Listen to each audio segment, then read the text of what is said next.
কিরে ভাই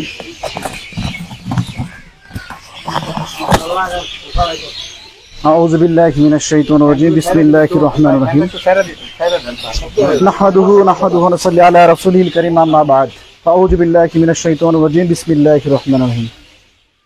আজকে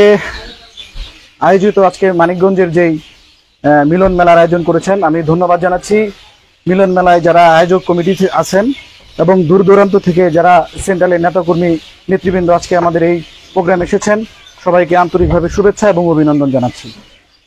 আমি বাংলাদেশ ইলেকট্রনিক্স বিজনেস অ্যাসোসিয়েশনের একজন ক্ষুদ্র কর্মী হিসেবে, একজন সদস্য হিসেবে আপনাদের কাছে আমি দৃষ্টি আকর্ষণ করছি। মিটিংয়ের প্রথমেই শুরু হয়েছে আলোচনা সমালোচনা থাকবেই, সব কিছুই থাকবে, কোনো কিছুই সমালোচনার ঊর্ধ্বে নয়। আমি মনে করি যে আমি একটা কথা বলতে চাইছিলাম, দুইটা ভাইয়ের কথা খুব মনোযোগ সহকারে শুনছিলাম। তারা বলেছিল যে যদি কোনো সুশৃঙ্খল কোনো সংগঠনের আমি সদস্য না হয়ে আমি বিশৃঙ্খল একটা সংগঠনের একজন সভাপতি বা সেক্রেটারি পদে আমি থাকি না কেন, তাহলে সেই পদ আবার কোনো মূল্য নাই। এই কথাটা খুবই সুন্দর বলেছেন এবং এই কথাটা খুবই আমার কাছে ভালো লাগছে। আমরা চাই সুন্দর, ভাই একটু কথা বলেন না ভাই, যে সুন্দর একটা পরিপাটি একটা গোছানো, যেমন সংসার আমাদের প্রথম ছিল, আমরা আজকে যেই জায়গায় আসছি ঠিক সেই জায়গাটা একদিনে তৈরি হয়নি। এটা গুটি গুটি পা করে আজকে এই জায়গায় আসছে। প্রত্যেকের কাছে আমি দৃষ্টি আকর্ষণ করব, আপনারা সকাল বিকাল দুপুর রাত, দিন নয় মাস নয়, বছরকে বছর পের করে আমার মনে হয় বছর পার হয়ে গেছে আমাদের এই সংগঠনের। এই সংগঠনকে আপনারা যেরকম বিভিন্ন জায়গা থেকে, কেউ ঢাকা থেকে, কেউ চট্টগ্রাম, কেউ চিটাগাং, কেউ সিলেট, কেউ রংপুর থেকে, বিভিন্ন ব্যক্তি বিভিন্ন জেলা থেকে বিভিন্ন ব্যক্তির মত পার্থক্য নিয়েও আপনাদের যে সংগঠনটা যেই জায়গায় দাঁড় করিয়েছিলেন আজকে সেই জায়গায় নাই কেন, সেটা আমাদের সাধারণ সদস্যরা জানতে চায়। এখন আমাদের গ্রাম অঞ্চলে একটা কথা আছে যে পাটাই পুইতাই ঘষাঘষি মৈসের দফা রফা সারা। আজকে যারা সাধারণ সদস্য যারা আছেন, যেই ভাই আজকে ক্ষতিগ্রস্ত, সে জানে যে তার কি বেদনা। আজকে আমার শরীরে ঘা হয়েছে, আমার যদি যে জায়গায় ব্যথা শুরু হয়েছে সেই জায়গায় যদি ওষুধ না, যদি অন্য কোনো ট্রিটমেন্ট শুরু করি সেই জায়গাটা হবে না ভাই। আজকে আমাদের যে ক্ষতিগ্রস্তকে নিয়ে যে আজকে আমাদের সংগঠন করা হয়েছিল মূল উদ্দেশ্য করে, আজকে এই ক্ষতিগ্রস্ত ভাইরা আজকে তারা পুনর্বাসন হয়নি। কেন হয়নি সেই জায়গাগুলো আপনার পার্টিকুলারে বের করার চেষ্টা করেন, তাদেরকে পুনর্বাসন করার চেষ্টা করেন। আজকে যদি এই ব্যক্তিগুলা ইলেকট্রনিক্সের ব্যবসায়ী না থাকে, আজকে এই সংগঠনটি আপনি কি করবেন? এই সংগঠনই থাকবে না। আজকে আপনারা সংগঠন করছেন, তো আজকে সভাপতির চেয়ারে বসতে চাচ্ছেন, আপনারা সেক্রেটারি চেয়ারে বসতে চাচ্ছেন, বড় ডেজিগনেশন নিতে চাচ্ছেন, কোনো লাভ হবে না। কেন লাভ হবে না? আজকে আমি মনির যদি ইলেকট্রনিক্সের দোকান না থাকে, শোরুম না থাকে, আমি ইলেকট্রনিক্স অ্যাসোসিয়েশন আমি থাকবো না। আজকে আমি অ্যাসোসিয়েশন যখন না থাকবো তখন আরো 10 ভাই অ্যাসোসিয়েশনের কোনো সদস্যই থাকবে না। আপনারা কিভাবে সভাপতি সেক্রেটারি চেয়ার নিয়ে আপনারা মাতামাতি করবেন? সাধারণ সদস্যদেরকে আপনারা বিভ্রান্ত করবেন না। দিন শেষে সবাই আপনারা সমান, আমরা জানি। সেন্ট্রালের নেতৃবৃন্দদেরকে বলছি, দিন শেষে পর্দার আড়ালে আপনারা সব এক হয়ে যাবেন। শুধু মাঝখান থেকে আজকে যারা তৃণমূল পর্যায়ে আমরা যে ব্যক্তিরা আছি তাদেরকে আপনারা বিভ্রান্ত করবেন না। আমরা এ দল বানাবেন না, বিদল বানাবেন না, আমরা সবই একই দলের লোক, একই ছাতার লোক। আপনারা আমাদেরকে ইনশিওর করেন যে জন্য আপনারা আমাদেরকে কাছে যে এনে আমাদেরকে বুঝানোর পরে এই সংগঠনে ভর্তি করেছিলেন, যে আশ্বাস আমাদেরকে দিয়েছিলেন, আমরা চাই সেই আশ্বাসকে আপনারা ফুলফিল রূপান্তরিত দিবেন। যদি না দিতে পারেন আপনাদের সেই পদ থেকে আপনারা অব্যাহতি নেন, এটা আমার কাছে এখতিয়ার। যারা এখানে উপযুক্ত ব্যক্তি আছেন তারা সেই পদে যাবে, এটা আমি আশা করি। যদি আমরা ব্যর্থ হই সেটা আমি ব্যর্থতার শিকার দায়ভার দিব।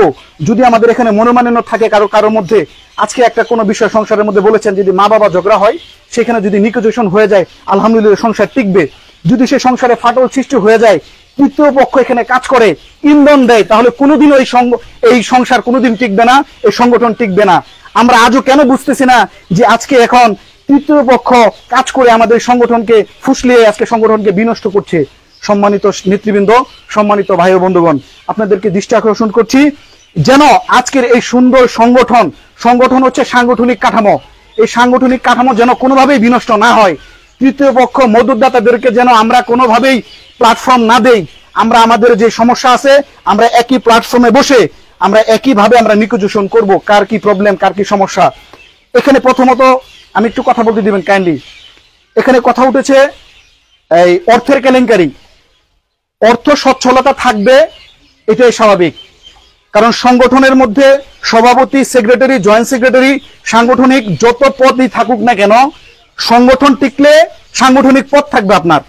যদি আজকে অর্থ কেলেঙ্কারি বা অর্থের কারণে আজকে যদি কাদা ছোড়াছুরি করতে করতে আজকে আমাদের এই প্ল্যাটফর্মটাই নষ্ট করে দেই, আমি বলি এই সংগঠনের ভিতরে সদস্য এমনও আছে তারা চাচ্ছে, আমি তো ক্ষতিগ্রস্ত না ভাই, আমি তো কোনো ডিলার না ভাই, বা আমি তো তেমন কোনো ক্ষতিগ্রস্ত না। আজকে অমুকে 5 কোটি টাকা, আমি আমার কাছে মাইব 50 লাখ টাকা।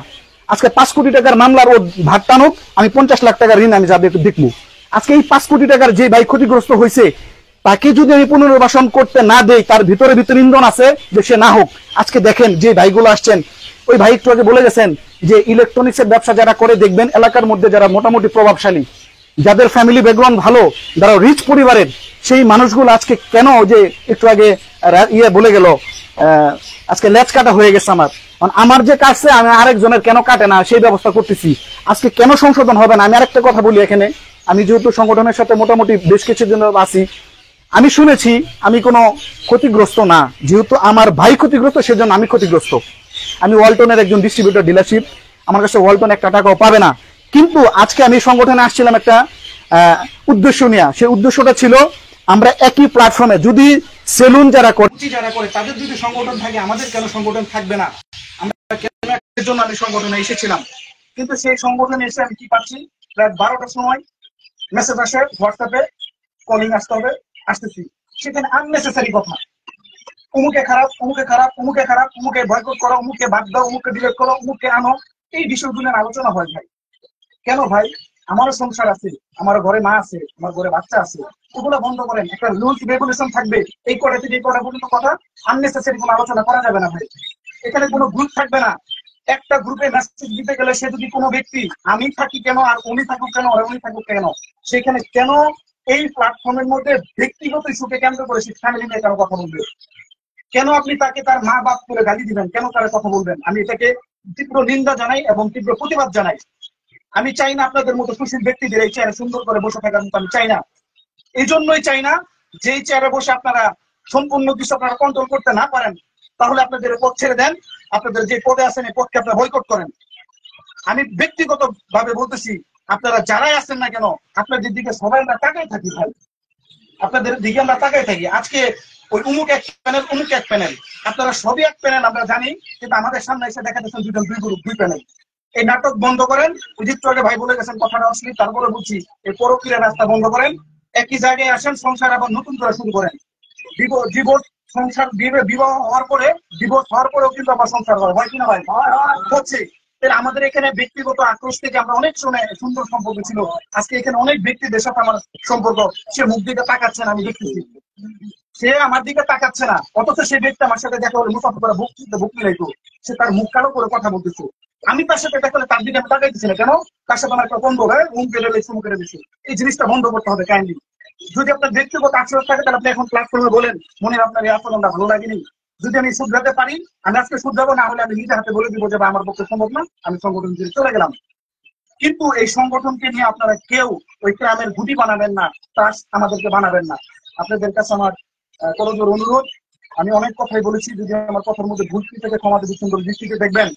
এইখানে যারা এখানে আসছি আমরা কোন ব্যক্তির নেতা, আমরা ব্যক্তির পূজা করি না আমরা এখানে। আপনি যদি আমাকে ব্যক্তিগত ভাবে বলেন যে আপনি আমাকে ডিভাইডেড করতে যাবেন, আমি কারো ধরেন না, কারো পক্ষে না, আমি হকের পক্ষে, যেখানে হক আছে আমি সেখানে আছি। আমি একজন মাদ্রাসার ছাত্র, আমি একজন ভার্সিটির ছাত্র, আমি একজন স্কুলের ছাত্র, আমি সবই পড়েছি, হাদিস কোরআন পড়ছি, আমি কোরআন শরীফ পড়ি, সবই আমি জেনেছি। তো আমি চাই হকের পক্ষে আমার যে ভাইগুলো আছে ক্ষতিগ্রস্ত, অনেক ব্যক্তি আছে যার শোরুমে 10টা মাল নাই, যার শোরুমে 50টা মাল নাই, অথচ তার শোরুমে 200-500 ফ্রিজ সপ্তমী স্টকে থাকতো। এই মানুষগুলো নিয়ে আপনার দেখি একবার মায়া হয় না? এই মানুষগুলো আপনার দেখি কেন ঘুরতেছে? এই মানুষগুলোর গোকুলবান নিয়ে আমাদের এই বৃষ্টিতে ভিজে তারা মানব আপনাদের চোখে আসে না? এসির বাতাস খেয়ে এখানে নতুন নতুন কোরআন করে কোনো লাভ নাই ভাই, যদি আমরা একই ছাতার নিচে না এসে এই ওয়ালটনের বিরুদ্ধে যদি আমরা, মানে ওয়ালটন না শুধু, কথাটা অন্যভাবে চলে যাচ্ছে, ওয়ালটন না, আমার প্রত্যেকটা কোম্পানির সাথে আমাদের বিবাদ চলে আসবে। আমাদের ইনশিওর করতে হবে, প্রথমত ব্যবসায়ী ইনশিওর করতে হবে। সবাই আমরা এখানে যদি ব্যবসায়ী হয়ে থাকি, আজকে ব্যবসায়ী যদি না টিকে তাহলে ব্যবসা আমরা কিভাবে করবো, আমরা কিভাবে সংগঠন চালাবো? ভাই পিছিয়ে 19% একজন নতুন, আজকে নতুন ডিলার আসছে, সে 15 পিস 20 পিস নিয়ে এসে ডিলার হয়ে গেছে, তাকে দিচ্ছে 25%। মার্কেটে আমি কিভাবে টিকবো ভাই? আমার 4-5 জন এমপ্লয়ি আছে, এক একজনের বেতন সর্বনিম্ন 15,000 টাকা।